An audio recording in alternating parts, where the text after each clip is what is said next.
తారకరత్న గారి గురించి ఎంత చెప్పినా తక్కువే. ఎవ్వరితో ఎటువంటి వివాదాలు కానీ ఏం మనం ఎక్కడ చూడం. అందరినీ పేర్లు పెట్టి వరుసలు పెట్టి మేము సినిమా చేసాము, మంచి సీన్స్ వచ్చాయి, బాగా వచ్చాయి, చాలా మెచ్చుకుంటున్నారమ్మా అందరూ, మిమ్మల్ని బాగా చేశారు అని కృష్ణ భగవాన్ గారు నా సీన్ బాగా పండేటప్పుడు చాలా జోవియల్గా అమ్మ అక్క ఇలాంటి రిలేషన్స్తో అందరినీ పిలుస్తుంటారు. కానీ ఆ సినిమా రిలీజ్ అవ్వకపోయినా ఎప్పుడు కనిపించిన అదే ఆప్యాయత అభిమానులతో మాట్లాడుతూ ఉంటారు. చాలా మంచి మనిషి. 23 రోజులుగా ఎదురు చూసాం.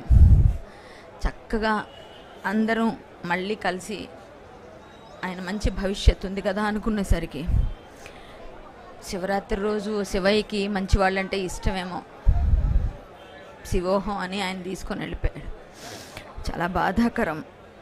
మంచి వాళ్ళందరూ ముందు వెళ్ళిపోతారు, పోయిన వాళ్ళందరూ మంచోళ్ళు, ఉన్నోళ్ళు పోయినోళ్ళ తీపి గుర్తులని ఆ కవి అందుకే అన్నారేమో.